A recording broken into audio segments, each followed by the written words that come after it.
Para tudo que você está fazendo e presta atenção no que eu vou contar para vocês agora. Para quem achava que estava demorando, para quem achava que esse dia não ia chegar, finalmente aconteceu. Eu perguntei se o governo brasileiro defenderia o Maduro. Ele falou que não, nesse momento não tem nenhuma razão. A informação que eu recebi dessa pessoa é o Maduro que responda pelos seus atos. Nos 8 anos em que fui presidente do Brasil, tive a oportunidade de conviver com Nicolás Maduro, que era ministro das Relações Exteriores da Venezuela. Maduro se destacou brilhantemente na luta para projetar a Venezuela no mundo e na construção de uma América Latina mais democrática e solidária. Teve um papel decisivo na formação da Unasul e da CELAC e sempre foi visível sua profunda afinidade com nosso querido e saudoso amigo Hugo Chávez. Os dois compartilhavam as mesmas ideias sobre o destino de nosso continente e os grandes problemas mundiais.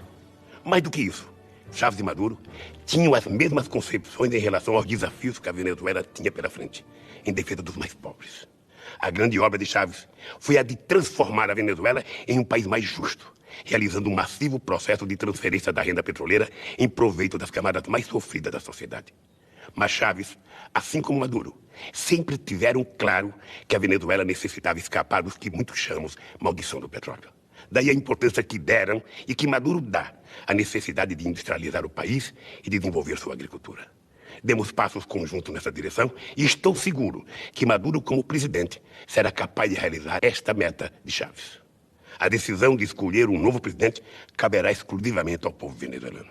Não quero interferir em um assunto interno da Venezuela, mas não posso deixar de dar meu testemunho em nome do futuro deste país tão querido do povo brasileiro. Mas também em nome do Mercosul, no qual a Venezuela acaba de ser recebida. Uma frase resume tudo o que sinto.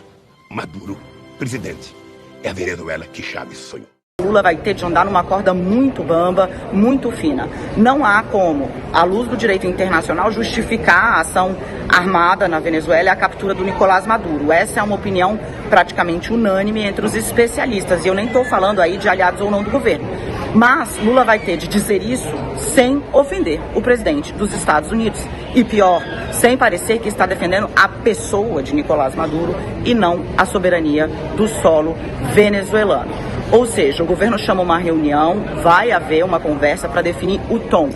A expectativa agora é de que Lula faça uma defesa do direito internacional, das observações do que diz a ONU a respeito desse tipo de ação com bombardeio e captura de líderes internacionais, como foi uma ação muito forte, segundo o próprio Trump classificou, com bombardeio em diversas áreas estratégicas de energia e também a prisão ou a captura, porque Nicolás Maduro está sendo levado, aparentemente, segundo uma fonte da CNN, para ser julgado em Washington, teria dito Marco Rubio. Então, a corda do governo agora está bem esticada, do governo brasileiro. O Lula está numa saia não justa, mas justíssima, porque precisa tanto defender a América Latina como um território de paz, mas sem parecer que com isso está validando a ação de Nicolás Maduro. Que tem as notícias internacionais e que notícias, sábado super quente. Ela, eu posso dizer que teve chefe de Estado que não dormiu nessa madrugada, né? Bom dia para você. Sem dúvida, Maria. Bom dia para você. 3 de janeiro, né? E a gente já tem aí a deposição do Nicolás Maduro. O Trump sequestrou o Maduro. Jesus, Maria e José, vocês viram a imagem das explosões? Como é que um presidente sequestra outro? Eu não achei que eu fosse estar viva para ver um negócio desse, não. Nunca ouvi falar, né? Ouvi falar das guerras, conheço as histórias, mas... Tô imaginando a cena do exército americano entrando na Venezuela sequestrando Maduro. Caralho, que confusão, que merda. Os Estados Unidos da América realizaram com sucesso um ataque em grande escala contra a Venezuela e seu líder, o presidente Nicolás Maduro, que foi, junto com a esposa, capturado e levado para fora do país! Os Estados Unidos capturaram Maduro! Sim! Junto com a esposa! Vai pagar tudo que ele fez, Paulo! Porra. Puta merda, cara, não acredito nisso, velho, que a gente tá dando essa notícia, mano. Meu! Maduro. Peço desculpas à audiência. Pessoal. Perdão. Eu não... Não tem que pedir desculpa. Ivan... Essa operação foi feita em conjunto com os Estados Unidos. A aplicação da lei, detalhes a seguir. Haverá uma coletiva de imprensa hoje às 11 horas da manhã em Mar-a-Lago. Obrigado por sua atenção. Cara, o Maduro foi capturado, velho. Ivan... E com a prisão do Maduro, como que isso vai afetar o Brasil? Quer entender essa história? Pega a pipoca, segue o Rony que eu vou te contar tudo. Primeiro ponto, você tá ouvindo por aí um monte de cara dizer que foi o Lula que entregou o Maduro. Não, isso é bobagem. Primeiro porque se aquele acordo que o Joesley tentou costurar tivesse acontecido, o Maduro deveria ter renunciado até dia 28 de novembro. Esse foi o prazo dado por Donald Trump. E não aconteceu. O Lula já disse que o ataque do Zéu é uma afronta gravíssima à soberania da Venezuela. Mas por que vocês acham que ele tá dizendo isso? Eu vou explicar pra vocês. Primeiro ponto. A ação dos Estados Unidos foi feita com velocidade impressionante, diz especialista. Os Estados Unidos entrou na Venezuela, prendeu o Maduro, soltou umas bombinhas e foi embora. Não houve uma intervenção dos Estados Unidos na Venezuela. A vice do Maduro tá tocando as coisas lá junto com os militares nesse momento. Estão emitindo nota, falando um monte de bobagem de soberania nacional, igualzinho o Lula tá fazendo aqui. Mas por quê? Porque eles pegaram o Maduro vivo. Porque Nicolás Maduro é um covarde. Nicolás Maduro é um falastrão.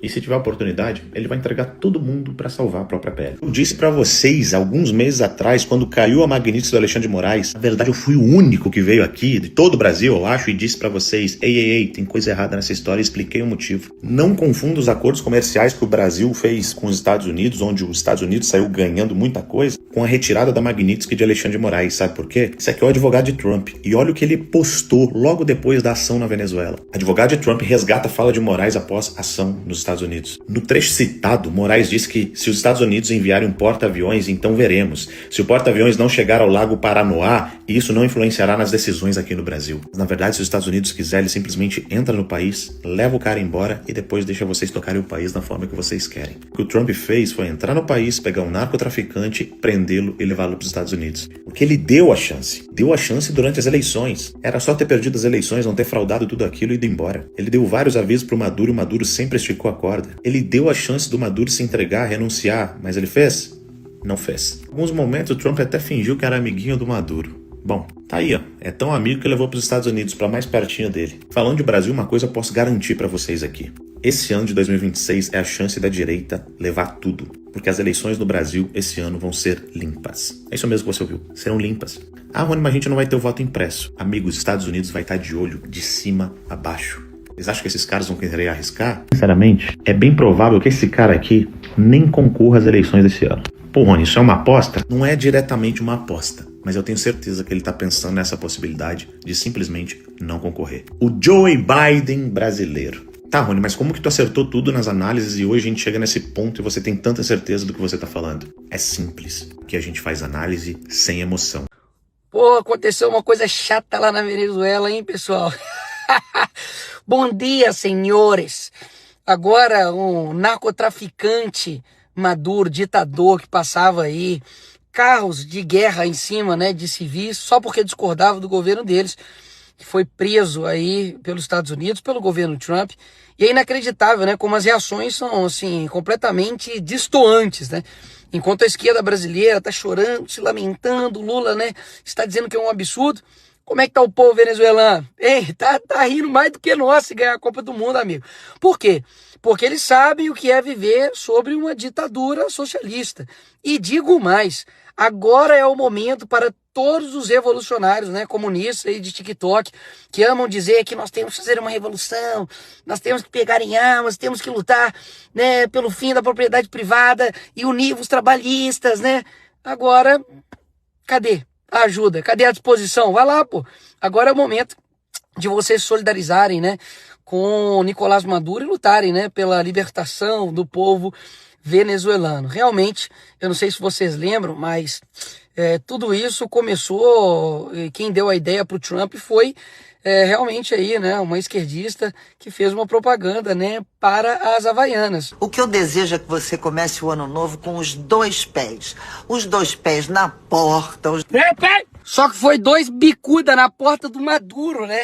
Isso daí eles não esperavam.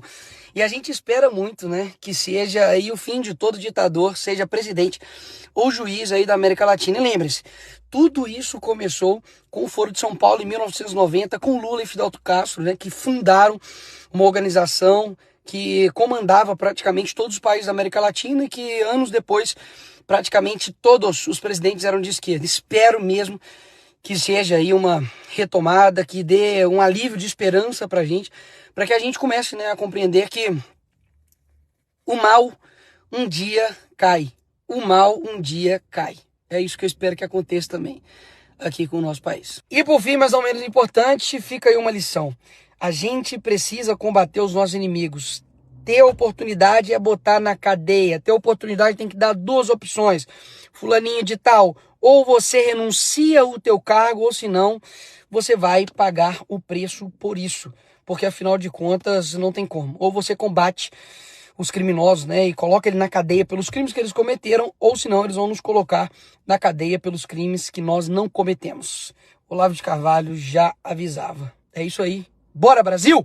Como fica a geopolítica na América Latina e, sobretudo, como isso deve ser um alerta grave para o Lula. Muito bem, por que eu digo que esse passo estava todo mundo apostando que não seria dado? Que o Trump estava cercando, mas espremendo, mas não invadiria? Porque isso tem um custo grande, não apenas de dinheiro, claro, uma invasão bélica custa dinheiro, mas também um custo político, tanto interno, porque o Trump precisa justificar isso internamente para a sua população, para o seu Congresso, mas também porque ele precisa fazer essa justificativa também para a comunidade internacional, para a ONU, para o Tribunal Penal Internacional e etc. Veja, o Maduro preso, ele não pode simplesmente arrancar o Maduro dali e colocar sentado no banco dos réus do Tribunal Penal Internacional, você entende? Tem uma costura a ser feita, porque essa invasão não foi autorizada pela comunidade internacional, não foi autorizada pela ONU. Eu vi até algumas pessoas dizendo assim, olha, o que o Trump fez é a mesma coisa do que o Putin fez na Ucrânia. É óbvio que não é a mesma coisa. Não faz sentido moralmente você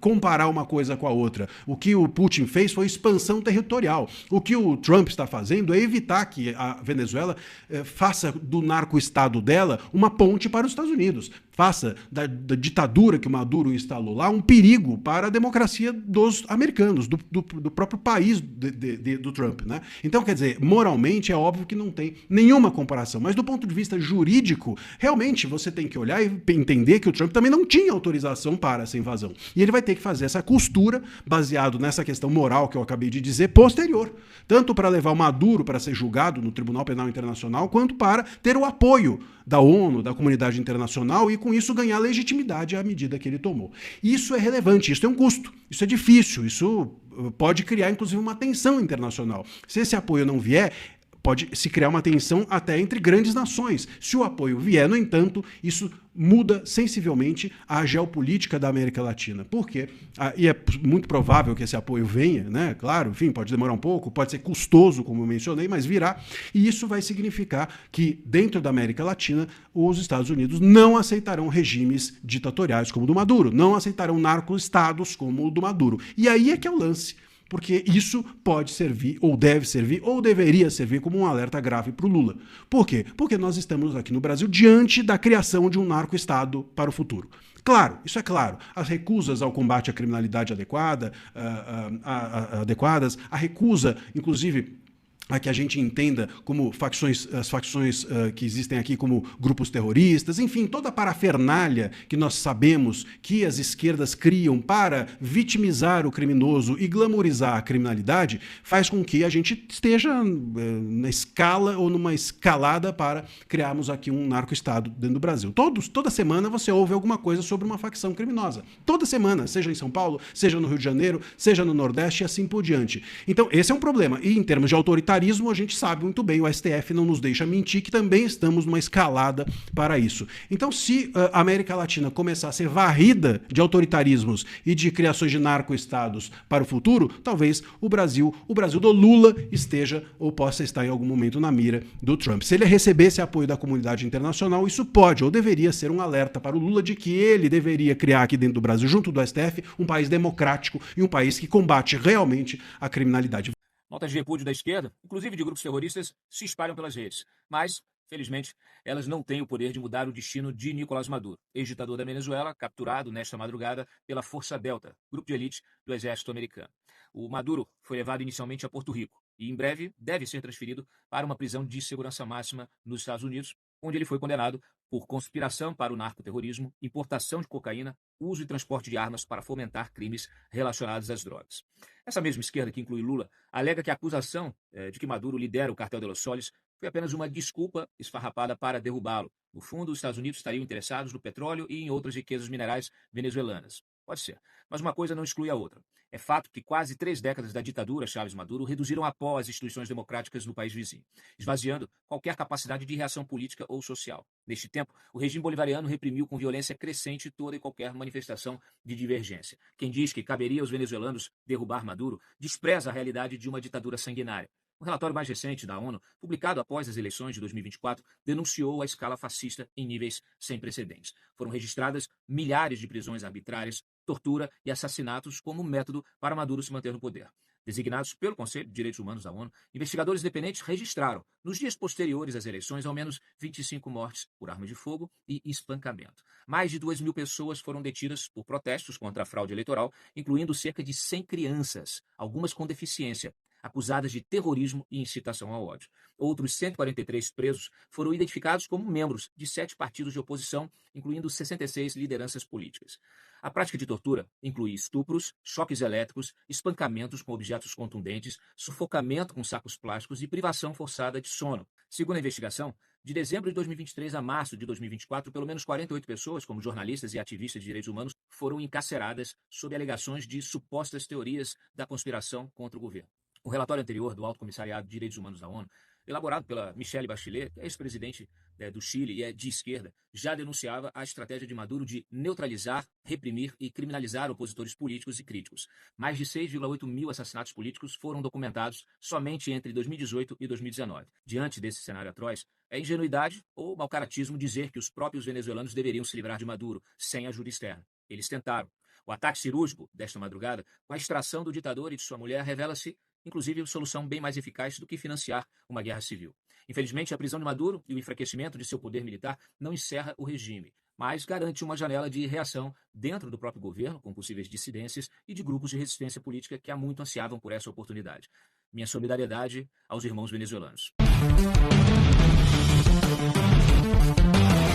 Ontem, inclusive, a defesa do Felipe Martins falou com a imprensa, né, os seus advogados, né, tanto Schaefert, não sei o sobrenome de um, quanto Chiquinho também, falaram com os jornais, várias pessoas nas redes sociais, vários juristas de direita também analisando a decisão, mostrando que até a questão de assim, usar a rede social, o André Marcília estava até apontando que às vezes usar a rede social só é caracterizado quando você realmente faz alguma postagem, alguma coisa, só acessar não estaria configurado como uso. Enfim, as pessoas já estão nesses embates, para um lado e para o outro. Mas, se você parar para pensar, né, como está ali na matéria da Folha de São Paulo, isso também aconteceu por causa dessa raiva, por causa dessa birra, né, do Roquette. E talvez se o Roquette não tivesse nem entrado no governo Bolsonaro, talvez isso não tivesse acontecendo. Mas acabou que o Roquette entrou. E vale a pena a gente entender um pouquinho sobre esse rapaz, né, sobre esse senhor, esse coronel da reserva e da aeronáutica. E ele foi demitido em março de 2019. Aqui vocês podem ver, né, tem uma thread do Olavo de Carvalho, tem 14 pontos, que ela vai contar um pouco aí da história desse Roquette. E vamos lá, né, 9 de março de 2019. Olavo começa falando assim, ó. Eu nunca pensei que um dia leria a verdade no UOL, mas aconteceu. André Petros, 29 minutos, resumo da zona no MEC. Aí começa. O coronel Roquette apareceu no segundo dia de transição do governo, até se apresentou como aluno de Olavo e queria ajudar. Aqui já tem duas coisas curiosas, né? O cara apareceu na transição, apareceu. Como apareceu? Apareceu. E mais, não, eu sou aluno de Olavo. Até hoje, a quantidade de gente que fica dando essa carteira, não porque eu sou aluno de Olavo, não porque não sei quem que é aluno de Olavo falou. Aí, ó. Considerar as pessoas por rótulo é muito fácil. Hoje em dia, gente, há muito tempo já, né, é muito fácil apresentar, não, eu sou apoiador de Bolsonaro, eu sou isso, aquilo, outro, né, me dê seu like, me dê seu engajamento. Mas a gente tem que ter um pouco mais, né, de pés no chão, sabe? Um pouco mais de cautela, sabe? Pra começar a abraçar as pessoas. De forma reiterada, vocês percebem, gente que bate no peito, que eu sou mais bolsonarista que o próprio Bolsonaro, e depois dá pra ruim, né? Veja a Joyce Hasselman, que falou que era mais fiel a Bolsonaro que os próprios filhos. Qual foi o final da Joyce? Então assim, Olavo aqui deixou claro, se apresentar como aluno dele, não vale em 2019, não vale mais hoje. Para de apoiar as pessoas pelo que elas dizem ser. Comece a analisar as pessoas de forma mais fria. Enfim. O Roquette, ele colocou o ministro Vélez hospedado em um hotel na base aérea. Lá só entrava quem era das Forças Armadas e quem tivesse autorização prévia. O que a gente então começou a fazer segurança do ministro. Então, assim, a priori, o cara tá tentando ajudar. E veja, né? Você ter acesso a logística, coisas, isso pode pesar a seu favor. Isso pode ser usado tanto bem quanto por mal. Se fosse uma pessoa bem intencionada, podia realmente deixar o Vélez seguro, né, dos urubus, dos lobistas que queriam atrapalhar, mas de uma forma errada, você pode fazer o oposto. Você pode blindar, né, e isolar o Vélez de pessoas que realmente querem ajudá-lo e começar a vender lobistas como as melhores pessoas do mundo. Com a conversa de proteger o ministro, Roquette começa a afastar as pessoas mais próximas a ele. Destaca-se aqui os próximos ao Olavo. Entre esses, o de maior importância era o cientista político da ONB, Antônio Flávio Testa, que havia sido escolhido pelo próprio ministro ao cargo de secretário executivo, o segundo cargo mais importante no MEC. Foi até noticiado na época. Então ele não usou o poder que tem na mão, a estrutura que tem na mão para fazer o bem. Após conseguir puxar o primeiro tapete, Roquette então pede para ser remanejado de um cargo secundário na CAPES para o gabinete do Vélez. E em seguida, já conseguiu encaixar o primeiro cavalo de Troia no ministério, Luiz Antônio Tosi, ligado ao ensino técnico e ao PSDB. Com a desculpa de que era um quadro técnico, iria ajudar. Olha a justificativa técnica. Não, porque precisamos de técnico. Tô cansado de ser papo de técnico. Tô cansado. Tem muita gente concursada aí na máquina que uma pessoa ideologicamente posicionada à direita estaria muito apta a gerenciar, a coordenar e falar quais são as diretrizes que os técnicos deveriam seguir.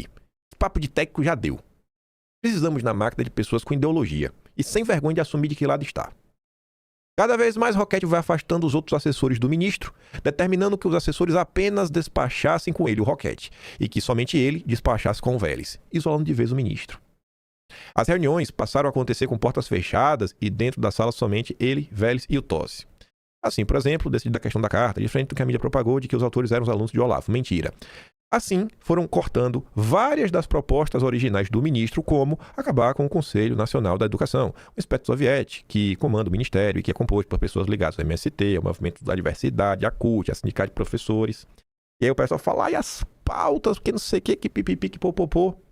Imagina que isso aqui que aconteceu nesse ministério, vocês acham que não aconteceu em outros vários ministérios? Imagina aqueles ministérios que, além do ministério em si, tem aqueles órgãos, tipo, Ministério do Meio Ambiente. Que aí você tem a FUNAI, você tem o IBAMA, aí você tem uma trocenta coisa para você analisar ao mesmo tempo. É justo você chegar diante de um aparelhamento desses e falar, Bolsonaro? E aí, Bolsonaro? Você não fez nada, Bolsonaro? Não vai fazer nada, Bolsonaro? E antes que você já comece a levantar, né, a pulga do... Aí, ó. Esse Roquette deve estar onde tá porque é milico. E Bolsonaro adora milico. Deve ser culpa de Bolsonaro, essa nomeação. Bolsonaro não ouviu Olavo de Carvalho, que disse que era para ser afastado dos milicos. Você tá pensando que você tá errado. A gente vai chegar lá. Vamos por partes. Com isso, as reclamações contra ele feitas pelos alunos do Olavo e até os alunos do próprio Vélez cresceram. A reclamação era exatamente por conta desse isolamento arquitetado pelo Roquette. O que se agravou após o episódio da carta, pois veio à tona a ação de boicote perpetrado pelo coronel Roquette. Para continuar na sua investidura e se proteger de uma possível queda, Roquette começa o remanejamento interno dos assessores e rifou todo o gabinete do ministro, incluindo até o chefe de gabinete. Roquette, então, também começa a compor o novo gabinete do ministro com pessoas ligadas ao PSDB ou tiradas do gabinete do secretário executivo Tosi. Isso foi feito na véspera de uma viagem do Vélez por 3 países que durará 22 dias e deixará Tosi como ministro em exercício, ficando totalmente responsável pela montagem do gabinete. Imagine a cagada que isso vai dar. Também aconteceu no momento em que lobistas ligados a universidades especializadas em pegar dinheiro do ProUni e de outras áreas da educação começaram a pressionar pelo fim da Lava Jato da Educação. E Olavo terminava dizendo, o Roquette foi orientando do Paulo Roberto de Almeida, diplomata que foi exonerado pelo Ernesto esta semana por criticar o chanceler, o presidente e o Olavo, desenhando, Roquette é o Bebiano do Vélez. E realmente se provou, né? Muito pior, Olavo. Muito pior. Olha o que o Roquette fez, sabe? Você trabalhar para colocar uma pessoa inocente na cadeia. Esse é o coronel da aeronáutica. E aí, diante disso tudo, gente, o que é que fica claro? Que se Roquette não estivesse na máquina, com certeza teríamos evitado os problemas. E por que Roquette estava na máquina? Chegaremos lá. Mas em parte, até já adianto, que é o seguinte. Por 2 razões. Primeiro, ele foi recomendado por alguém. Foi mesmo. E além de ter sido recomendado por alguém, A direita tem um problema crônico de falta de quadros. A direita não possui pessoas para indicar para esses quadros. A direita não tem um movimento verdadeiramente organizado para, né, domesticar esse Estado brasileiro que só trabalha contra o povo, né, realmente assim ocupar e mudar a direção dele. A gente reclama muito, a gente fala muito das propostas que nós não queremos, mas pouco nós falamos das propostas que nós queremos e muito menos existe um trabalho para você realmente construir um grupo e ter banco de reserva. Chegue para o Valdemar, para o Kassab, para o Ciro Nogueira, para o Baleia Rossi, para o Marcos Pereira e para o Rueda. Chegue para qualquer um desses 6 e fala, rapaz, tem 500 cargos disponíveis. Tu consegue me ajudar? Ele te dá uma lista de 10 mil nomes. Só tem 500, ele dá de 10 mil, porque para ter dúvida que não vai faltar. Agora chegue e fale para qualquer pessoa direita, eu tenho 500 cargos disponíveis. Vê se vai ter 100. Não tem. Não tem banco de reserva. E é muito fácil reclamar e jogar pedra. E aí, para falar disso com mais profundidade, e esse é meu trabalho, né? Eu sinto que eu sou a pessoa que pego pessoas diferentes e boto para elas conversarem entre si. A turma do Quinto Elemento escreveu um texto na véspera de Natal e cai com uma luva para explicar essa situação. A maturidade do projeto político. Temos aqui, né, nossos queridos Flávio Bolsonaro e a personalidade do ano de 2025, que foi Eduardo Bolsonaro. Aqui eu não estou aumentando. Eu te desafio a fazer um exercício mental e encontrar uma pessoa que teve maior relevância em diversos eventos e episódios diferentes da política brasileira no ano de 2025 do que Eduardo Bolsonaro. Esse realmente aí não tem o que falar. É a personalidade do ano. Pro bem ou pro mal, foi o cara aí mais comentado de todos. Mas vamos lá. A turma do Quinto falava o seguinte: a falta de coordenação no apoio a Eduardo Bolsonaro e a tardia coesão em torno da candidatura de Flávio são a clara demonstração de que o movimento patriótico nacional ainda não amadureceu o suficiente.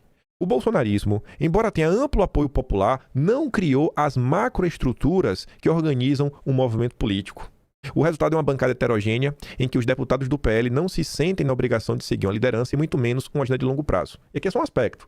A outra macroestrutura seria realmente ter um grupo organizado, uma militância organizada, pessoas para colocar na máquina para não precisar ter gente como o Roquete. Ao observar com atenção o cenário político nacional, percebe-se que existem de fato apenas 2 movimentos realmente políticos com agenda para pautar a polis. De um lado, o petismo com seus associados. Do outro, o tucanismo. São as únicas forças que dispõem de uma estratégia de longo prazo e de uma ação consequente ao longo do tempo, orientada para conquistar ou preservar o poder. Todo o restante tem pouca relevância estrutural. No Brasil, confunde-se frequentemente o que seja um movimento político com o que é, em essência, apenas um aglomerado de políticos. O MDB, por exemplo, não se comporta como partido no sentido rigoroso do termo. Não apresenta estratégia, não possui objetivo definido. Funciona antes como um conjunto de votos disponível à venda a ser adquirido ora pelos tucanos, ora pelos petistas, na ausência de qualquer outro comprador relevante. Discute-se assim um conjunto de temas politicamente periféricos, enquanto a estrutura real do poder permanece praticamente intocada.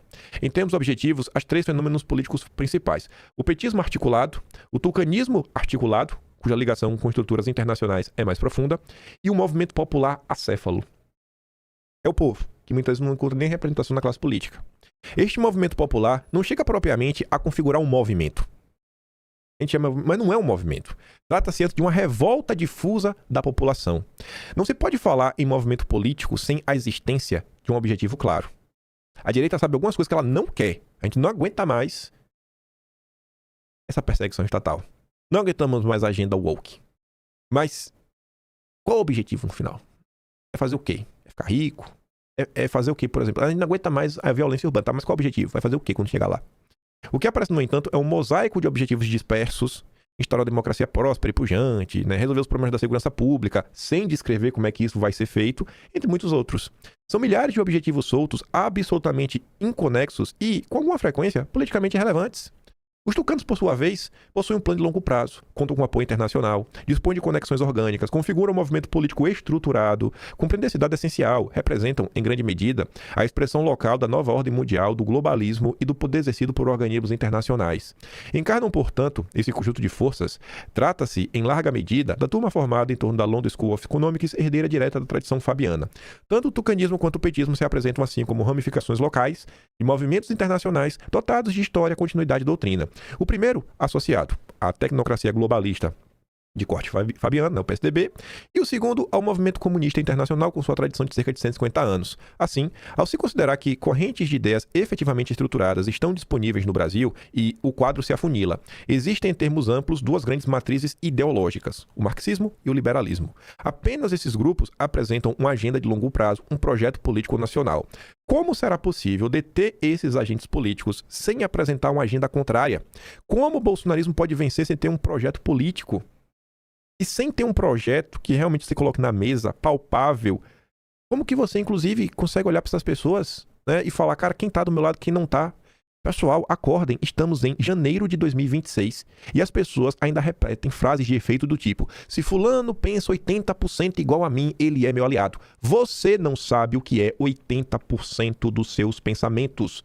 Você não sabe. Se eu te perguntar, sei lá, o que é que tu pensa sobre, sei lá, as verbas da FUNAI? Tu já parou pra pensar sobre isso? Tu já botou no papel? Então como é que tu sabe se uma pessoa pensa 80% igual a você se você não sabe o que é 100% dos seus pensamentos? E falar que é contra Lula e Alexandre de Moraes, pelo amor de Deus, pô. Isso não é nada. Se a gente quer evitar pessoas como o Roquete, né, esse X9, do caso do Felipe Martins na máquina, a gente temos um projeto mais claro, pautas mais claras, fica mais fácil. Cara, você concorda com isso daqui? Porque isso aqui é o 100%. Do que a gente está colocando na mesa, o que é que você concorda? E onde você discorda? Você discorda onde? Você discorda num princípio basilar que é impossível da gente conversar? Ou você discorda, por exemplo, do método? O objetivo final você concorda com a gente. Mas o método, pô, você muda no método, a gente pode discordar, a gente pode debater, a gente pode ver. Pronto. A gente vê. Por exemplo, você é contra aborto, eu sou contra aborto. Agora, eu acho que o melhor caminho pra gente seguir é esse e você acha que é outro. Pronto, beleza. Mas, graças a Deus, ambos são a favor da vida, né, desde a concepção. Isso é o que importa. E aí, pra pegar o gancho, né, e apresentar o outro lado, que pra mim é o lado da turma do Roquete, se a direita não tem um plano organizado, a turminha globalista tem. E eles fizeram questão de falar, inclusive, quem é o candidato deles. The Economist, a revista aí que tem no seu quadro societário, né, os Rothschild. Lula não deve concorrer novamente, né? Ser presidente do Brasil. Enfim, a maior parte da imprensa só deu destaque pra essa parte, que Lula não deve concorrer, quando a melhor parte é outra. É quem eles querem ver, né, disputando a presidência, e não é o Flávio Bolsonaro. Mas o Incorrupto comenta, né? Em artigo recente, a britânica argumenta que o novo mandato de Lula ampliaria riscos de paralisia econômica e aprofundaria tensões institucionais no Brasil. Segundo a análise, Lula enfrenta desgaste crescente, dificuldades para formar maioria sólida no Congresso e um ambiente econômico marcado por incertezas fiscais. É sempre esse papo do fiscal. A revista sustenta que insistir na candidatura poderia limitar a capacidade do governo de entregar reformas e comprometer a estabilidade política no médio prazo. Reformas fiscais, aquele fedorzinho, né? Aquela catinga de governo democrático. O texto também aponta para a renovação de lideranças no campo governista, poder abrir espaço para um debate mais pragmático sobre economia, governabilidade e responsabilidade fiscal. Para Economist, a sucessão planejada seria menos arriscada do que apostar em uma reeleição cercada de polarização e de baixo capital político. Aí veja, essa matéria aqui tá muito bacana, da Globo. The Economist afirma que Lula não deveria disputar a reeleição por ser tão idoso e chama Flávio de impopular e ineficaz. Realmente, o Flávio é muito impopular, né? Muito impopular. Ele é tão impopular que ele pontua em segundo, né? Tem algumas pesquisas que já mostraram aí. Na frente do Tarcísio, inclusive. Muito impopular. Aí quando você pega essa matéria e vai lendo da Globo, diz, né? A revista também criticou a escolha, né, de Bolsonaro pelo Flávio. Os Rothschild não estão felizes que Bolsonaro escolheu Flávio. Quem que os Rothschild queriam? Flávio é impopular, ineficaz e quase certamente perderiam disputa contra Lula. Outros possíveis candidatos estão sendo cogitados, incluindo alguns governadores competentes. O mais proeminente deles é o Cadeirudo, o governador conservador de São Paulo, afirma The Economist. Segundo a editorial, Tarcísio, aspas, deveria ter a coragem de se lançar na disputa. Ao contrário dos Bolsonaros, ele é ponderado e ele é democrata. Ele é amigo do Alexandre de Moraes, né, o Tarcísio? Já fiz até as piadas de novo, depois daquele teatro, daquela manifestação que o Tarcísio fingiu estar indignado. Eu não suporto mais o Tarcísio, velho. É uma farsa. O Tarcísio é uma farsa. Pode falar o que for. Vou apoiar ele pra ser governador de São Paulo? Vou, porque é importante pra ele ter os votos, mas pelo amor de Deus, velho. Já deu, sabe? E o silêncio de Tarcísio em toda a criatura do Flávio? Esse apoiozinho michuruca nos últimos dias. Aí fora demora, né? E quando o Flávio se lançou, foram 72 horas pro Tarcísio abrir a boca. E assim, né? Ser o escolhido dos Rothschild... Rapaz, desde quando, gente, a direita goza do apoio e do apreço dos Rothschild? Porque eles odeiam o Flávio Bolsonaro, né? O grupo que destruiu o Baiorão de Mauá, o grupo que amarrou, né, o Brasil, acorrentou o Brasil já no empréstimo da independência... que atuou de forma maligna durante todo o Império, teve uma presença fortíssima para sabotar o Brasil na República Velha, né? Primeira República, e tá aí. Eles querem o Tarcísio. Felizmente parece improvável que Lula desista. Talvez então os partidos de direita consigam se unir. Se forem sábios, abandonarão Flávio e se unirão em torno de um candidato capaz de superar a polarização dos anos Lula-Bolsonaro. Pronto. A The Economist defende o apoio a uma figura de centro-direita que reduza a burocracia, mas não as florestas tropicais, que seja rigorosa com o crime, mas não desrespeite as liberdades civis e que respeite o Estado de Direito. Ah, meu Deus. Aí, para você entender no Brasil, né, o que é que essa turma quer, é esse daqui, ó. Petrobras lidera perdas em valor de mercado, BTG e Itaú registram os maiores ganhos do ano.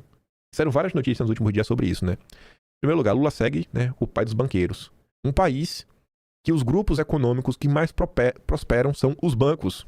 Inclusive os Rothschild, ok, né? O banco Rothschild. O ano de Dedé, BTG ganha 150 bilhões na bolsa. Petrobras perde 87. A Petrobras produz uma das coisas mais essenciais, né, no mundo, petróleo, que não é só para fazer gasolina, diesel, para a gente ir para um lado e para o outro, mas diversos produtos que são derivados do petróleo. Mas a Petrobras não avança e o BTG aumenta 150 bilhões. Itaú ultrapassa a Petrobras como a empresa mais valiosa da B3. E no terceiro lugar é o BTG. Dos 3 maiores, 2 são bancos.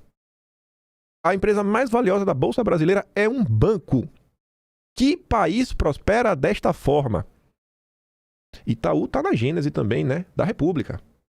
No golpe da República, inclusive. BTG, nova estrutura acionária da Cosan, melhora a governança. Curiosamente, né, o BTG comprou a parte. Aí o Renato comenta, né, diz, o BTG comenta como analista, mas existe na Cosan como acionista. Um sócio falando bem da empresa que ele é sócio. Sensacional, né? 100% imparcial. E aí, nos últimos dias, o Guilherme Amado, na virada, o que André Esteves e Daniel Vorcaro de fato disputavam. Dedé e o Paquito, tidos como rivais, disputavam mais influência em Brasília do que mercados. Porque a economia no Brasil hoje, você está bem posicionado, muito mais do que você ter um bom produto, oferecer bons serviços, é você ter um bom posicionamento político. Eu rejeito esse país. Eu acho que esse aqui vai dar errado. Eu não acho que um país que a proximidade os setores econômicos da política é o que ditam quem é bem sucedido e quem não é. Eu não consigo acreditar num país desse. Uma coisa que tanto o Bárbaro do Datijô quanto o Paquito não perceberam é simples. Influência e capital compram acesso, não pertencimento. A elite aristocrática financeira nunca os aceitará como iguais, no máximo como instrumentos temporários. Pega a família Moreira Salles. Menino lá, né, os que estão vivos, os filhos lá do Valtinho, cresceram viajando o mundo, de criança falando francês, inglês, frequentando eventos da nobreza. Eu acho que o Paquito, rapaz. Acho que o Dedé, que a mãe criou ele, morava com a avó, morava no apartamento lá. Então acho que o cara desse vai ser visto na nobreza como nobre? É só emergente que ganhou dinheiro. Aí você pega outra tropa dos campeões nacionais. Governo Lula descumpre decisão judicial e ajuda a JBS em caso de escravidão. Matéria do Sakamoto. Esse é o projeto de longo prazo que o petismo e o tucanismo têm para oferecer. E a direita não tem nenhum projeto por hora.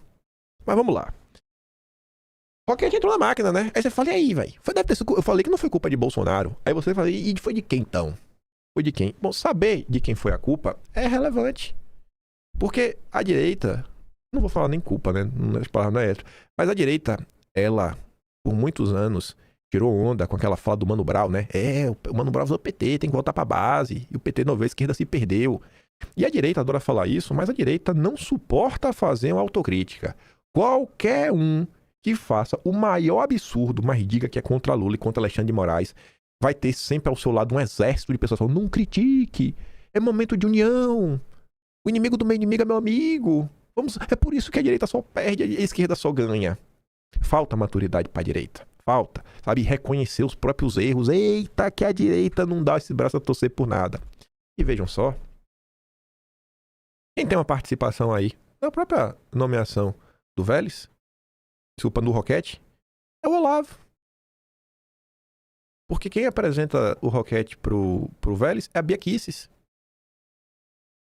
3 erros pelos quais peço desculpas. Primeiro, ter acreditado nos anos 90 que os militares brasileiros teriam a coragem de reagir na justiça contra a difamação jornalística das Forças Armadas.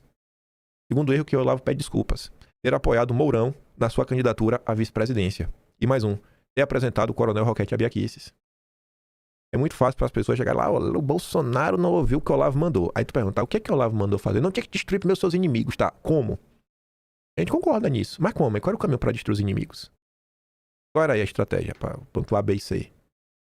Assim, gente, as pessoas são falhas. O próprio Olavo, no alto da sua inteligência e sabedoria, ele falava, eu não tenho capacidade aqui, eu nem pretendo montar uma ideologia. Eu não quero construir uma sociedade e falar, a gente vai seguir para aquele caminho, para aquilo outro. Ele falou, eu tenho ideias para alguns campos. Educação, ele tinha algumas ideias. E ele falava, o meu projeto aqui é tentar formar uma classe de pessoas que pensem. E já vai ser muito. Tentar resgatar um pouco da intelectualidade. Era o objetivo de vida dele. E ser um filósofo. E tentou até o último dia de vida. E deixou aí um legado. Mas uma pessoa com a sabedoria, com a quantidade de livros, cursos avulsos, fora o cofre, com as suas mais de 500 aulas, tem a capacidade de olhar e falar, pô, eu errei nisso, nisso e nisso. Agora tem uma galera que tem um rei na barriga. Aí eu vou ter que abrir um pequeno parênteses. Não é birra. Não, você sabe que quando eu falo que não é birra, não é birra. Pra gente voltar a falar do caso do Felipe Martins e do Roquete. Aí você fala, mas essa birra tá demais, não tá não? A gente realmente vai voltar a falar do Felipe Martins? Eu te garanto que a gente vai. Eu te garanto que vai e que é coisa séria. Mas vamos lá. Dias atrás, vocês viram que o Marçal tava apoiando o Flávio, né? É bem. Tem lá o Rodrigo Constantino, não vou falar nenhum apelido nem nada. Ele compartilha a postagem disso, né? Dia difícil para cangurus. Mandando uma indireta pra mim. A Etsuko respondia assim, ó. Rapaz, deveria ser um dia difícil pra todos que disseram que não fizeram campanha pro Marçal, não. Ter que engolir o eventual apoio dele agora não apaga o que ele fez em 2024. Pelo que parece, ele vem para compor, não para destruir Bolsonaro. E isso muda totalmente o cenário e a intenção. Isso que foi bem educada. Já o fato news foi mais duro. O mau caratismo do Constantino faz ele fingir não saber diferenciar entre receber apoio do Marçal, que é uma coisa, e outra é políticos bolsonaristas irem contra a indicação do Bolsonaro e apoiarem o Marçal, assim minando e desgastando a imagem do Bolsonaro. Não demorou muito para ficar até claro qual era as segundas intenções do Constantino, porque a turma dele já está tentando, né, dar uma recalchutada e recolocar o Marçal no debate público, tanto que a turma do Constantino, lá que é o pessoal da Braddock, já levou o Marçal para fazer entrevista. Pararam, né? Fizeram campanha ativa por Marçal em 2024, estão fazendo de novo. Mas vamos lá. O Paulo Figueiredo deu uma resposta bem concisa. Isso aqui é importante. Por quê? Porque o Paulo Figueiredo está tentando fazer o básico, que é aqui, politizar as pessoas. Para a gente ter um movimento minimamente organizado, né, a gente tem que ter pessoas minimamente politizadas. Porque o movimento da direita, né, ele fica muito assim, perdido na maior parte do tempo. Aí o Paulo Figueiredo falava o seguinte, né, rápidos comentários sobre o apoio de Pablo Marçal ao Flávio Bolsonaro primeiro.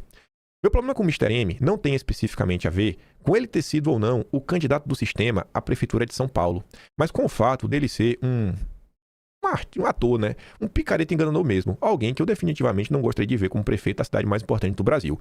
Raciocinar vem da palavra razão, que significa essencialmente a capacidade de medir as coisas, isto é, ter senso de proporção.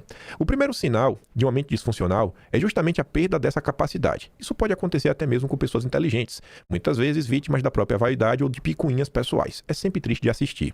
É sintomático quando alguém não consegue perceber a diferença entre apoiar um nome para a Prefeitura de São Paulo e receber o apoio desse mesmo nome em uma disputa presidencial. Uma coisa é apoiar o Marçal, outra coisa é receber o apoio. Assim, não entender essa diferença é de doer. Enxergar incoerência entre duas ações completamente distintas, uma ativa e outra passiva, é sinal claro de confusão, da confusão que me referi. É exatamente este o caso em tela. A grande virtude do Flávio é justamente sua capacidade de aglutinar pessoas de diferentes vertentes. Isso é da natureza de qualquer campanha presidencial bem-sucedida. Diferenças são colocadas de lado em nome de um objetivo comum maior, nobre para alguns, nem tanto para outros. Vamos ter que apertar o nariz e seguir em frente. E como é que a gente volta disso, desse caso do Marçal, pra gente falar do Felipe Martins? Se o Roquete entrou na máquina foi por causa que a direita não tem um movimento estruturado, porque a direita não realiza autocrítica, porque a direita compra qualquer um que vem de rótulo. Olha, porque como o Olavo mesmo disse, olha, o Roquete se apresentou como meu aluno. E foi ganhando espaço. E muitas vezes a gente fica nesse debate público, a coisa não vai, mas não vai mesmo. Por quê? Porque fica nessa lacração, lavando a alma, jargão vazio. Vez ou outra a gente fica aqui apresentando algumas ideias. Aí, se nós criticamos a gangue da Selic, a cerca de 15%, se nós criticamos o funcionamento da Faria Lima no Brasil, pessoas como Constantino vêm falar que nós somos da direita comunista, caçabista, duguinista, utilizando vários rótulos. E rótulos no final do dia, né, não servem nem para muita coisa. A Tsuki compartilhou uma postagem do Cláudio Dantas, né? O Dantas fez uma matéria, ele fala do e-mail e tudo mais, e tem lá 4 parágrafos. Roquette atuou como assessor do MEC, né? Enfim, em março de 2019, o Bolsonaro pediu sua exoneração após atritos do militar com Olavo de Carvalho e aliados. Ex-aluno de Olavo, Roquette foi apresentado a Vélez pela Bia Kicis. Logo entrou em conflito com o olavista, né? Enfim, todo o processo que a gente comentou lá atrás. Também vou ler aqui, ó. Também desgastou o recém-postado governo ao levar Vélez a enviar a todas as escolas municipais uma carta que cobrava imagens dos alunos cantando o hino nacional. Em depoimento à Polícia Federal, no inquérito das milícias digitais, Roquette também acusou Alan dos Santos de tentar pressioná-lo para o direcionamento de contratos de publicidade da pasta logo no início da gestão. Pois é, deve ter realmente acontecido isso, né? Deve sim. Confia no Roquette. Aí a Tsuki fala o seguinte, né? Militar, exonerou do Olavo, dedo duro. E no meio de tudo isso, Bolsonaro, o idiota, né? Que exonerou o cara para defender Olavo e aliados, e que é massacrado até hoje por uma ala que venera o Olavo. Mais uma vez, enfia os rótulos naquele lugar. Não cataloguem pessoas como positiva ou negativa apenas com base nas suas crenças, no que estudaram, leram, possuem, com quem andam ou não. Tudo isso torna-se pequeno demais diante da complexidade de cada ser humano. Olavo de Carvalho, no alto da sua sabedoria, com um legado realmente feito, o cara que conseguiu quebrar a espiral do silêncio, abrir um espaço na mídia como um todo para ideias diferentes, né? Municiou a direita com várias ideias que foram, assim, acho que cruciais para a gente vencer as eleições de 2018, conseguiu reconhecer que ele errou em algum lugar e faz autocrítica. Constantino, depois de todos esses anos, segue mentindo e manipulando, fingindo que não tô fazendo nada demais. E por que eu trouxe o caso do Marcel? Eu falei pra vocês que não era birra. Enquanto o Roquette estava sendo demitido, enquanto outros nomes da ala militar estavam atrapalhando como Santos Cruz, enquanto a direita, que tem lado, tem ideologia, estava tentando fazer alguma coisa, o que é que fazia? O irmão de banqueiro da Flórida. Eu nem ia comentar aquele caso do Pablo Marçal. Eu nem ia comentar. Mas lá atrás eu falei, né? Se o Constantino não parasse, eu ia ter que dar no meio da cabeça. Daquele jeito. Eu só vou na voadora. Na hora de expor, eu vou na voadora. Enquanto ele é um vagabundozinho, um charlatão, que fica aí de indiretazinha, eu dou de voadora e eu falo e eu mostro. Vamos conhecer quem é Constantino? Constantino, assim, eu não vou falar que ele tá dentro do ônibus, sentou na janela, mas no mínimo, ele calibrou o pneu do ônibus da perseguição do que tá rodando no Brasil. O ônibus da perseguição, no mínimo ele calibrou o pneu, ele ajudou. Não basta criticar em público, Bolsonaro precisa se afastar de olavismo. Em qual contexto que o Constantino fala isso? É treta, e a turma adora. Enquanto o Brasil segue com a economia patinando, com mais de 12 milhões de desempregados e com a urgente necessária reforma previdenciária subindo no teto, estava muito preocupado com a reforma fiscal, né? O Constantino, igual os Rothschild. Eis que o foco do debate é Olavo de Carvalho. Para a vaidade do astrólogo, isso é tudo que ele queria, mas o Brasil tem outras prioridades. Por que então perder tempo falando do assunto? Simples, porque não se trata apenas de um filósofo desbocado que fica atacando os militares e fazendo campanha contra o vice-presidente. O Mourão participou do golpe de Estado junto à CIA. Provado aí pelo Financial Times.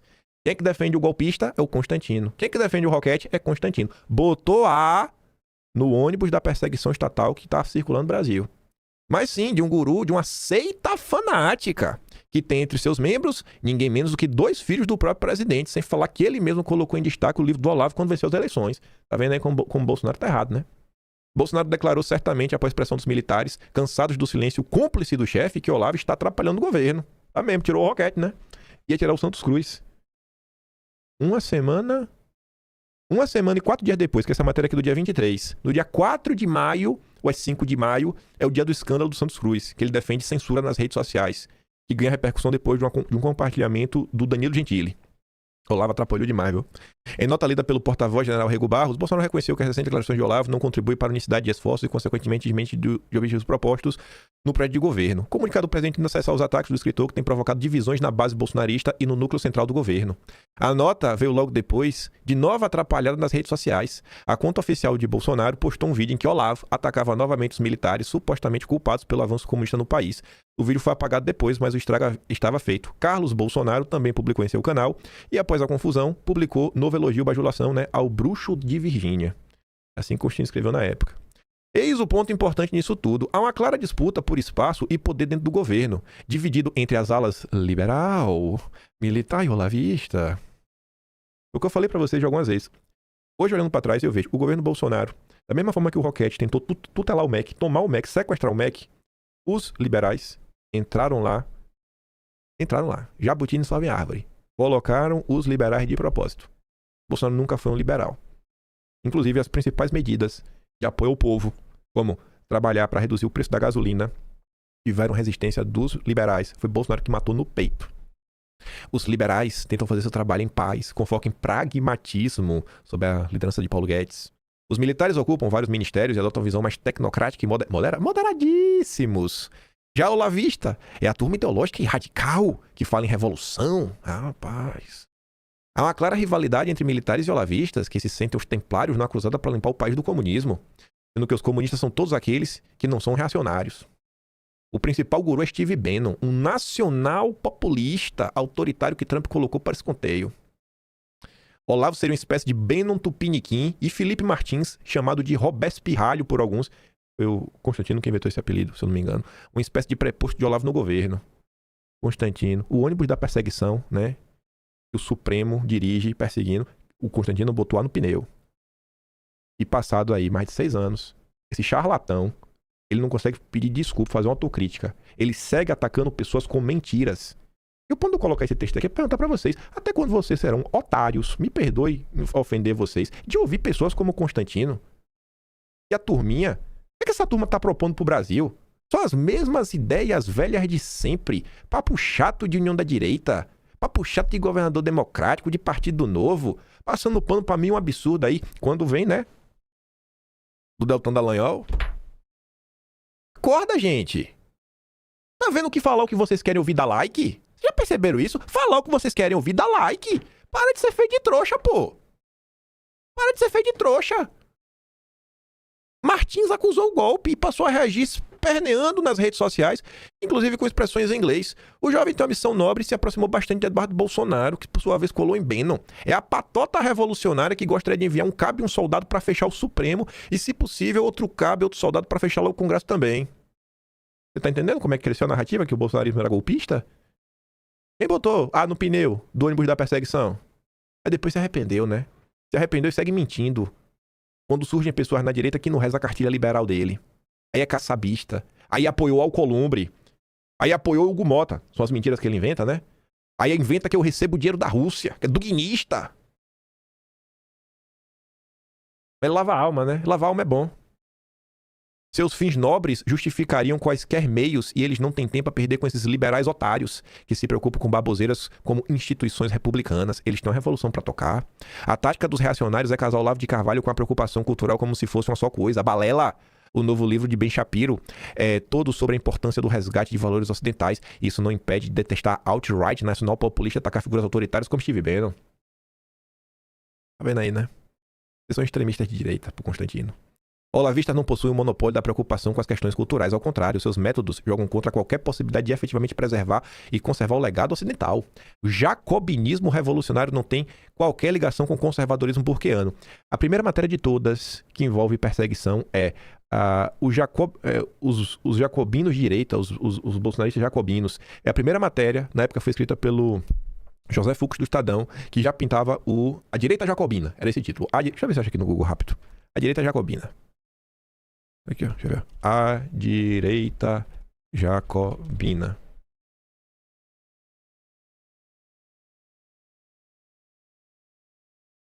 Faz isso aqui, ó. Pronto, já achei. Tá abrindo aqui. Legal. Rede bolsonarista jacobina promove linchamento virtual até de aliados. É mesmo papo. Terça Livre, Olavo. Aí a falar em algum lugar do Felipe Martins. Aí vem aqui Estadão, caso da Constância Rezende. Aí, ó, caso do Mourão. Aí o Vélez. Briga, Sérgio Moro. Aí Bebiano, Carlos Bolsonaro. Aí falava do João Moedo, do Dória. Aí os jacobinos. Robespierre, né? É da Revolução Francesa. Por isso que o Constantino chamava o Felipe Martins Robespirralho. Enfim, aí vai tudo mais. Terça Livre, Carlos. Aqui, ó, Felipe Martins. Aí, ó. Aí começava a tese, ó, ao lado dele, está no Planalto, está com os assessores, Felipe Martins, o Matheus e o Técio. Tá vendo como é que nasce a tese do gabinete do ódio? Aí vai indo. Aí lá, ó, o radarzinho. Ai. Carlos Andreasa comentou, nota do presidente de certo responde a pressões do setor militar. Na prática, eu duvido que mude algo. Quem influencia continuará influenciando, quem manda continuará mandando e o governo continuará operando sob a lógica revolucionária da campanha de choque permanente.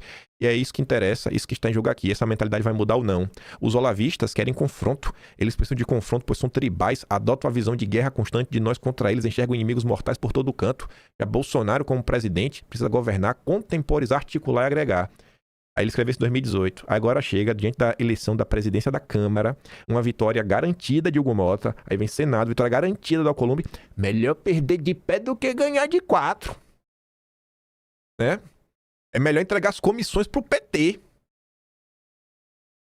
E apoiar o Marcel do Partido Novo. Gente, tu não tá vendo com uma pessoa que muda dessa forma. É um charlatão. Não é divergência de ideia, é mentira. É manipulação. Não é que o cara torce pro Flamengo e eu torço pro Grêmio. Pelo amor de Deus. Não há alternativa. O que está em disputa, portanto, é fundamental para o sucesso e fracasso do governo Bolsonaro. Se ele não afastar seus filhos radicais e os companheiros, né, de ideologia olavista, não haverá chance de aprovar as reformas necessárias e entregar bons resultados. Bolsonaro tem que se afastar dos filhos. O Olavo até falou outro dia, né? O maior da minha vida foi confiar no patriotismo dos militares. E assim como esse caso do Felipe Martins, eu escrevi o seguinte, né? Pra gente ampliar um pouco a discussão. O pessoal olha pra essa fase do Olavo e se derrete, olhando pra camada mais simplória dela, pois a maioria está descontente com as Forças Armadas. Quase ninguém pega essa frase e aplica pros grandes eventos da história nacional, por exemplo, 1889, 1930, 1964, 1975. No dia que descobrirem que as Forças Armadas não são um bloco monolítico e que a cúpula é bem diferente da base, já que é cargo político, no dia que entenderem que 64 nunca foi sobre derrotar o comunismo e que antes de falar de revolução, o golpe militar, chame do que quiser, foi o núcleo duro do IPES, que orquestrou tudo, bem como assumiu os principais ministérios, o debate público vai ser um ambiente muito mais produtivo. Nada do que acontece em 2025 começa em 2025. Os grandes problemas nacionais vêm de décadas. Se é um diagnóstico preciso, você trata o sintoma, não a causa, e o paciente segue doente. E outra informação sobre as Forças Armadas, historicamente falando, a força que mais esteve próxima dos anseios populares foi a Marinha. Historicamente, sempre foi a força mais antissistema, até porque a Marinha era muito próxima do Império, né? Até porque chegar no Brasil precisa de navio, né? A Marinha sempre foi muito próxima. Já a força mais pró-regime era a aeronáutica. Até lá o candidato, né? O Brigadeiro Gomes, que é o nome do candidato, enfim, é da aeronáutica. Aí corta pro governo Bolsonaro. Quem é que vai lá falar que Bolsonaro é golpista? É o comandante da Marinha, né? Quem é que tava do lado... Quem foi preso por ser golpista foi o comandante da Marinha. Desculpa, da aeronáutica lá nem vou falar, o Batista Júnior. Diz que Bolsonaro é golpista. Já o da Marinha, o Garnier, foi preso, considerado golpista. Então, vamos olhar pro Brasil, vamos olhar para as coisas que tá acontecendo com um olhar um pouco mais maduro, pra gente conseguir chegar em algum lugar e não ficar só repetindo slogan vazio, vazio, vazio, vazio, vazio. Então vamos lá. Vamos pra quarta e última parte, o vídeo vai ficar meio longo. Menos de 1h20, eu acho. Um projeto inacabado. Nos falta um projeto. Até para poder começar um movimento mais estruturado. E a gente tem nome suficiente pra gente não precisar de gente como Roquete Pinto. Para ser difícil, oportunistas colarem junto. O caos intelectual. Isso aqui foi do dia 27 de dezembro. O caos intelectual em matéria de política no Brasil é tamanho que dificulta a definição do que pode ser a tradição política e institucional do país. Doutrinas estrangeiras são incorporadas em constituições abstratas e pouco funcionais, formalizando um arranjo institucional que não tem limites claros para o exercício do poder, mas é deficiente para garantir direitos individuais e uma ordem política estável. No Brasil, o que se sabe é que a máquina pública, inclusive chamada assim, né, já habituada à sua natureza burocrática, disfuncional e impessoal, tal como uma máquina enguiçada que raramente funciona, enfim, a máquina pública servirá aos interesses das oligarquias históricas nacionais, né, aos donos do poder. O aparato institucional brasileiro nunca formalizou a separação que gregos e romanos tanto se esforçaram para desenhar. A diferença entre espaço privado e público, a distinção entre oikos e polis. Eu vou falando muito nos últimos dias, não é uma mensagem, mas eu falo assim, cara, a gente tem que conseguir separar o espaço político do espaço econômico. O Brasil é um país que a força econômica tem mais força do que a força política. Porque a força econômica manda na política. E como é que você combate isso? O povo não consegue disputar, o povo não tem dinheiro, o povo tá pobre. O arranjo institucional nasceu oligárquico e patrimonialista com as capitanias hereditárias. Organizou-se em torno da figura do donatário e, após o golpe republicano, as elites confortavelmente não se preocuparam em desenvolver uma tradição política que trouxesse maturidade às instituições. Até os dias de hoje, a distinção entre privado e público, cidadão estrangeiro, inimigo do Estado e desafeto político permanece indiscernível, demonstrando o quão distantes estão a estabilidade e a civilização. Já na Grécia Antiga, a sociedade política nascia com o domínio da terra, a sobreposição da vontade humana sobre a natureza. A sociedade política, portanto, funda-se na imposição da vontade humana sobre as forças da natureza. Essa tomada da terra gera uma primeira orientação dos espaços, privado e público, terra cultivável e espaço para construção, lar, divisão e areópago. E é justamente essa tomada da terra, esse domínio da natureza, que foi alienado da tradição política brasileira. É possível notar não apenas na opinião política do cidadão comum, mas também vários membros da classe falante, um ímpeto revolucionário, um desejo de reforma abrupta da natureza e da história do Brasil. O poder público, as elites e todo o arranjo institucional vigente precisam ser derrubados por completo ou combatidos até exaustão. Sendo impossível estabelecer a ordem política através do domínio da terra, a revolução e a reforma da natureza humana chegam a parecer plausíveis, porque a política não está no horizonte de possibilidade do brasileiro. O terror existencial e a natureza indomada faz parecer necessária uma reforma completa de toda a estrutura política da nação, sem que a mudança gradual e as articulações de base sejam uma opção. Em Canaã, o diplomata Graça Aranha utiliza a natureza como um símbolo central para explorar a relação do brasileiro com o ambiente e com o próprio processo civilizatório. No Brasil, não houve um processo de divisão da terra e demarcação dos bens públicos. A natureza não foi domada em prol de um projeto de vida comum. As instituições permanecem tão opressoras para o cidadão brasileiro quanto a força esmagadora da natureza. A reconstrução do Brasil passa por uma nova divisão e pela apresentação de um projeto de vida comum. Passa pela inclusão dos brasileiros na vida institucional nacional e pela unidade entre nação e Estado. A reconstrução do Brasil passa pela apresentação de um projeto político nacional que integrará a vida do cidadão à política nacional. Aí vamos tentar pegar esse gancho. Lá atrás já falamos 11 eixos para tentar nortear, para em cima desses eixos tomar decisões do que fazer. Mas tentar incluir, né, a vida do cidadão comum, as instituições como um todo. Dias atrás a gente comentou sobre uma postagem lá do PH Vox falando que não, o Flávio Bolsonaro deveria sentar com a BlackRock para traçar estratégias e fechar acordos. Eu falei, cara, beleza, né? Pode conversar com todo mundo, mas qual é o plano? Qual é o acordo que vai colocar na mesa? E aí eu falava outra coisa também, né? Enfim, do processo o governo Bolsonaro como um todo, algumas ideias que foram acontecendo, alguns problemas que nós vivemos na época, enfim, uma crítica madura sem negar as coisas boas que aconteceram, que foram muitas também, né? Pelo amor de Deus, ninguém só faz coisa ruim, e o ponto não é esse, mas é tentar analisar, cara, onde é que a gente errou e que a gente poderia melhorar. Enfim, aí eu sei que a Pamela colocou esse recorte no Twitter, aí eu fui ver alguns comentários, né? Pra gente tentar entender, né, o problema que a direita vive. Andrew Gomes. Impaim, quando começa a falar de economia, só fala bosta. O cara é um estatista. Por ele, nem o Banco Central Independente teríamos. Agora imagine o Banco Central na mão do Lula, a situação que estaríamos. Direita estatista acaba igual governo militar, é atraso. Aí o Sidney responde, o Banco Central não tá na mão do Lula? Em que país tu vive? O BC está simultaneamente em duas mãos, as do Lula e dos rentistas. O Lula domina todo o Copom? O presidente indicado pelo Lula? Esse daqui é um problema que a direita vive, é não conseguir nem raciocinar. Comprou uma ideia de que o Estado é um bandido, que tem que ser abatido, e não consegue pensar fora disso. Vamos continuar. Minha senhora já aí disse várias vezes que não entendia de economia, delegou totalmente ao Guedes, com o super-ministro, né, e bateu de frente com o Guedes várias vezes, né? E o Guedes esteve errado em várias vezes. Que é um ótimo exemplo, BNDES, o Jair queria abrir a caixa preta do BNDES. O Guedes bateu o pé, queria o Levi, só faltando na tua conta. Se der errado ou der certo, o louro é teu. Deu errado. Com 6 meses foi demitido.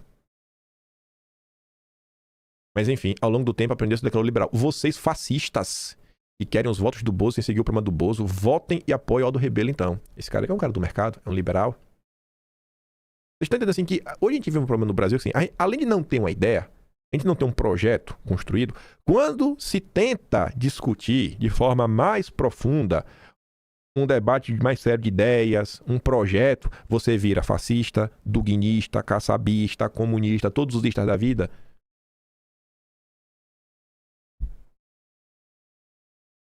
Trazer um contraponto. Doutrina social da igreja. Será que a igreja vamos chamar a igreja de comunista também? A igreja se coloca contra o comunismo e também contra o liberalismo. Devia ser fácil de entender que você não é obrigado a escolher entre ser comunista ou ser, né, liberal. Pode ter uma terceira, quarta, quinta, sexta opção. O Rodrigo Pedroso compartilhou ele mesmo. Né? Aqui é uma postagem de 2023. A doutrina social da Igreja Católica recomenda que sejam suprimidos os tributos sobre a sucessão em linha direta. A igreja não é a favor de ter imposto sobre herança, não. Tem que receber e o filho tem que receber. Isso aqui, ok, acho que todos vocês acham maravilhoso. Só que além disso, vejam só, vai entrar agora a reforma tributária. O Adolfo Saxby já criticou, já começaram a circular alguns prints na internet sobre reforma tributária e problema de emissão de notas fiscais, não sei se vocês já viram, mas está se discutindo. Vai ter reforma tributária, né? Outro ponto da doutrina moral da igreja sobre os tributos é que, para a igreja, que os impostos diretos, né, que incidem sobre a renda e o patrimônio devem ser preferidos aos indiretos, que incidem sobre a produção, a circulação e o consumo de mercadorias e serviços como o IVA, visto que esses últimos oneram injustamente os mais pobres. O imposto do arroz, o pobre e o rico pagam a mesma coisa. O imposto de renda, o rico paga... O rico até paga mais, né? Mas também sobra muito mais. O igreja fala assim, a gente deveria preferir sempre, né? Sempre optar pelo imposto de renda do que o imposto no produto. Para nós, produtos mais fáceis, mais acessíveis, para todo mundo. E tá ali os dois comentários. O imposto indireto que se incorpora ao preço dos produtos de largo consumo grava muito pesadamente as famílias numerosas e, em geral, as pessoas economicamente fracas. É justo prever, no ordenamento geral do imposto, desencargos compensatórios, exoneração na base, redução da taxa de acordo com o número de pessoas a cargo, etc. Quem foi que apoiou a reforma tributária? Quem foi que disse que era 95% favorável à reforma tributária e falou isso ao lado do Haddad para o microfone e as câmeras da Globo? Foi o Tarcísio. Maior IVA do mundo, viu? Vai entrar agora o grosso. O imposto direto tem, no entanto, a vantagem de solicitar aos cidadãos um sacrifício consciente que os interessa na coisa pública. Na escolha dos impostos, tomará o legislador cuidado com estas 3 regras. Evitará os impostos cujos efeitos são manifestamente nocivos e os que prestam às fraudes, estes últimos favorecem hábitos de dissimulação. Aí, vamos trazer aqui, né, o Banco Central Independente. Entidade ligada ao Senado aponta risco às contas públicas em 2026. Qual o risco? O IFE projeta que a dívida bruta se aproxime de 80% a 84% em relação à dívida PIB, agora 25, 26. Segundo Andrade, o foco do arcabouço fiscal no resultado primário e não no estoque da dívida limita sua capacidade de garantir solvência em um cenário de juros crescendo acima do PIB. Mas quando você chega na direita e fala, cara, essa busca maluca de buscar o superávit primário, essa busca maluca, né, da austeridade fiscal, isso daí não vai salvar o Brasil? Você é comunista, duguinista, caçambista, todos os istas. Por que a direita brasileira não pode ser igual Olavo de Carvalho? Que no ato de sua sabedoria consegue errar. Pô, talvez eu esteja errado nisso daqui. Talvez eu deva pensar em outro caminho, em outra solução. A direita não pode pensar de uma forma diferente, não pode ter pensamentos diferentes dentro do mesmo grupo. E qualquer um que tentar pensar em alguma coisa, o quê? Tá sendo pago pela Rússia? Aí pra ver aqui, ó. Aqui é a política fiscal. Tá levando a dívida do Brasil para 84% em relação à dívida PIB. Bolsonaro, acho que foi o último presidente talvez toda a nova república, né? Que entregou uma relação menor do que quando ele pegou. Fato concreto, briga com os números. Mas o PT, ó. Galípolo conquista Faria Lima, mas crimes atingem o BC. Aí tu pega a matéria pra ler e diz que o Galípolo conquista por sua postura conservadora. É o quê? É a política de juros de todos os governos do PT. Que é outro ponto também, né? Tu tem que aguentar Constantino, Renata Barreto. Renata Barreto falando assim, mais lacrou em cima da nomeação do Galípolo. Lula vai colocar o Galípolo pra derrubar os juros na canetada. Não. Era óbvio que não ia acontecer isso. Óbvio. É um cara dos bancos. Se você analisa a história do PT, governo Lula 1, governo Lula 2, Dilma, o PT sempre praticou os maiores juros do mundo. Como que a direita brasileira fala que Lula é o pai dos bancos e esse mesmo pai dos bancos vai baixar o juro dos rentistas na canetada? A direita fica fazendo críticas muitas vezes sem um menor lastro na realidade. Se der um apertozinho e fazer 2, 3 perguntas, o povo fica assim, ó, perdido. A pessoa tem uma concepção de umas ideias e aí tenta encaixar todas as suas ideias nessa concepção. E para terminar o vídeo de uma forma bem provocativa, 2 videozinhos curtos, com a notícia separando eles. Vocês conhecem aqui o Dedé, né? Esse perfil aqui é um perfil de esquerda, que obviamente está tentando colocar a culpa no bolsonarismo. Esquece o bolsonarismo por hora. Vamos só ouvir a fala do Dedé e a gente interpreta a fala dele. Olha isso daqui. A gente, nos últimos 3 anos, privatizamos 3 das 6 maiores empresas sob controle do Estado. A gente privatizou, Dedé? Tu é membro do governo, né? Privatizamos esse ano a Sabesp, que é a maior empresa de saneamento do Brasil. Privatizamos, ano passado, a Copel, que é era a maior empresa sob controle estatal de energia. Copel, após privatizar, os irmãos Batista já compraram. E após privatizar, a Copel veio com SG10. Inclusive, a usina lá de gás que os irmãos Batista compraram da JBS, né, enricando a JBS com combustível, a gente tem que fazer isso aqui para atingir nossas metas de carbono. A Sabesp, quem comprou? Um consórcio de empresas que tem dentre elas a BlackRock e o Daniel Dantas. Mas calma, a gente vai falar mais da Sabesp. E no ano anterior, privatizamos a Eletrobras.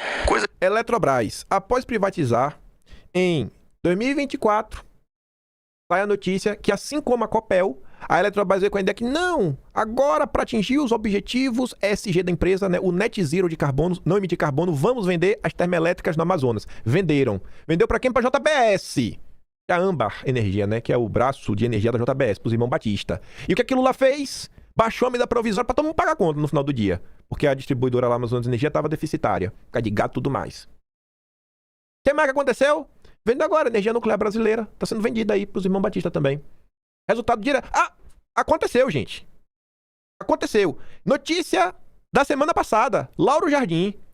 Já se supõe aí que a Petrobras pode se desfazer de alguns ativos e a disputa está entre André Esteves e os irmãos Batista. O Esteves não dá a Eneva pode comprar, ou a Âmbar. E aí, você quer vender o Brasil? Você quer vender o Brasil para quem? Para André Esteves ou para os irmãos Batista? É fato concreto, da realidade. É o que está acontecendo. Mas vamos continuar. Que há 10 anos atrás a maioria de nós aqui acharia impossível de acontecer. E para lembrar, privatizamos a Eletrobras 3 meses antes da eleição. E nós tivemos o privilégio de ser o coordenador das 3 privatizações dessa. E nós tivemos o privilégio de ser o coordenador das 3 privatizações. Nós tivemos o privilégio de ser o coordenador das 3 privatizações. Porque sim, um processo de privatização precisa de alguém para estruturar. Tu acha que o BTG organizou isso de graça? Tu acha que o BTG organizou isso de graça? Acorda! Deixa de ser otário! Tu acha que o BTG organizou de graça? Os maiores bancos deste país e os maiores conglomerados, né, oligárquicos deste país, JBS, Marfrig, né, BR Foods, são esses grupos os principais anunciantes da Globo, de toda a TV aberta, dos jornais do consórcio. E aí tu pega todos esses jornais do consórcio e tu vê que eles defendem com afinco a venda da Petrobras, a venda da Eletrobras, que eles não ganham apenas estruturando a venda, como depois, porque são empresas que dão lucro. Mas você, pequeno padawan, mas se não o PT, se não, cara, vai entrar um governo de direita? O governo Bolsonaro não fez que as estatais dessem lucro? Por que tu quer vender a estatal? Por que tu quer vender a Petrobras pro BTG? Vem pro mundo real! Tu acha que vai ser o que? O Luciano Hang que vai comprar? É o empresário conservador que vai comprar? Tu acha que tem algum empresário conservador na faixa do dinheiro que esses negócios custam? Quantas mais empresas o André Esteves vai comprar, esfregar na tua cara? Os irmãos Batista vão comprar, esfregar na tua cara, até tu entender o que está acontecendo nesse país. E que isso não começou agora. E isso é o motivo do Roquete estar no governo. Porque não tem, né, debate crítico, não tem autor, não tem nada. Nada. É só... Não temos que nos unir para tirar o PT. Pelo amor de Deus, gente. Tá entregando o Brasil. Não é de hoje. E aqui não começou, não era Lula, não. Gente, isso aqui é o processo, basicamente, de roubo que fizeram do Barão de Mauá. Toda a sabotagem que ele sofreu e se desfez de tudo que ele tinha pra morrer com o nome limpo. O Banco do Brasil, que tava sendo prometido pelo Trade T, caso ele vencesse, só existe porque o Barão de Mauá afundou lá atrás. Sabe, assim, o brasileiro não conhece a própria história, adora rotar virtudes, adora falar coisas que não tem a mínima base e comprar discursos bonitinhos que lavam a alma. Eu nem vou continuar. Esse vídeo é que tu escutar se tu quiser, né? Ele completo.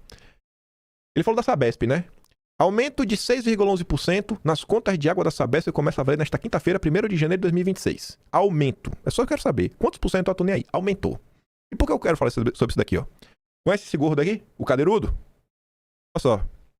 O que vai acontecer com a minha tarifa com essa privatização? Vai baixar. Ponto. Vai ser mais baixa do que eu pago hoje? Vai ser mais baixa do que você paga hoje. O senhor garante que eu vou pagar menos do que eu pago hoje? Garanto. Garanto. Aumentou, Tarcísio. E aí? E aí, Tarcísio? Vendeu a BlackRock pro Daniel Dantas, você aumentou. Você garantiu, Tarcísio, que ia baixar? Mentiroso. Mentiroso. Mentiroso. Aí eu te pergunto, tu acha que esse dinheiro extra que André Esteves, Joesley Batista, Daniel Dantas, BlackRock, tu acha que esse dinheiro que tá sendo ganho, esses lucros gigantescos, tu acha que vai ser utilizado pra quê? Pra financiar a Heritage Foundation brasileira? Pra financiar que Eduardo Bolsonaro construa um projeto de Brasil? Tu acha que vai ser isso, é? Não, que eles vão investir na economia? É? Por que o André Esteves não constrói do zero uma usina nuclear ele e o Josué Batista juntos? Por que ele não constrói uma lei hidrelétrica? Porque o Daniel Dantas, pô, não vai lá, sei lá, cuidar das águas-vivas no mar. Não, só quer comprar o que já tá pronto. Então assim, gente, se a gente tá no buraco, muitas vezes, é porque o povo não quer raciocinar.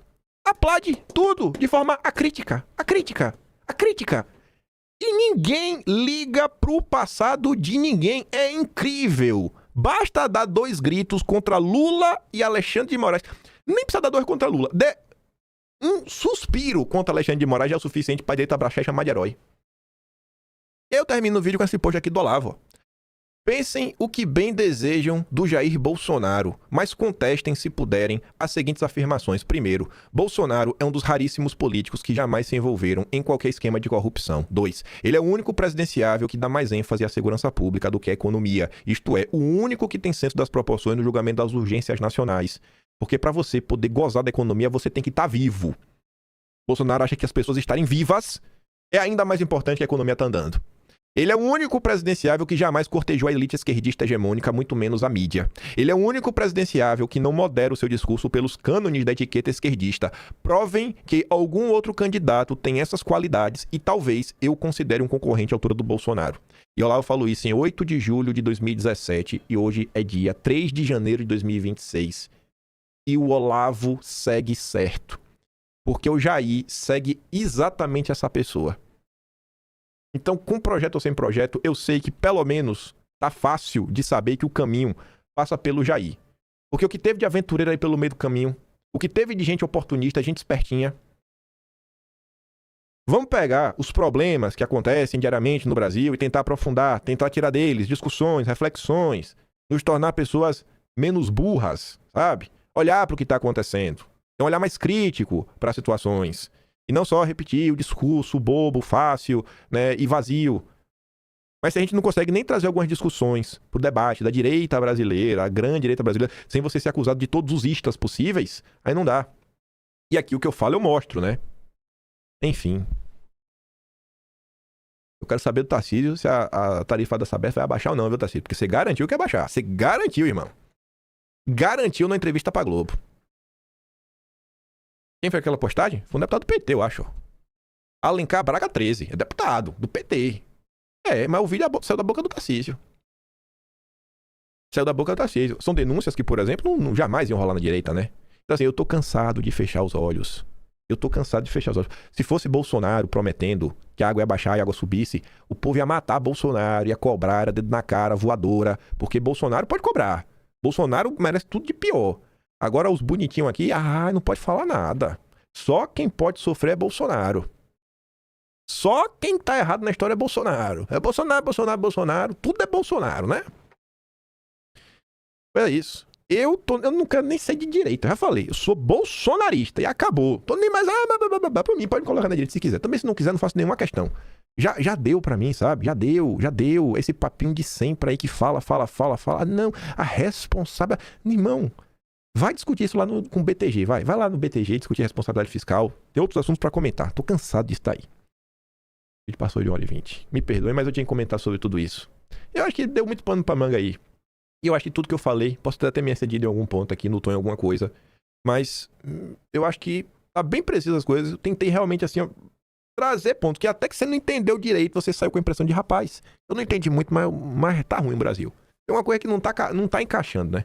A gente realmente precisa ter um pouco mais de maturidade. A gente realmente tem que começar a valorizar quem tá entregando alguma coisa. Tipo o Eduardo. Pô, vamos valorizar o Eduardo Bolsonaro. Pô, vamos começar realmente, né, a cobrar que as pessoas caiam de cabeça, se empenhem na campanha do Flávio.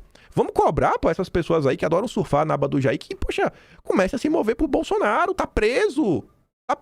Depois de 4 processos cirúrgicos, tá preso. Nem prisão domiciliar tem acesso. Sério, gente, essa situação de Bolsonaro, eu não sei se eu fico com mais raiva do regime ou dessa galera aí que finge que tá tudo bem com o Jair. Sério, pô, olha o que o Bolsonaro tá sofrendo. Tudo que Bolsonaro fez. É justo isso? Enfim. Sempre falo no final do vídeo, né? Enfim, quiser me apoiar, passar no meu canal, tem um Tony Valeu, tem um Patreon, e tem um Atlas Brasileiro, kimpan.com.br. Eu vejo vocês amanhã. E fica aquele grande beijo, abraço, tamo juntos. Valeu, meus amigos. Fui.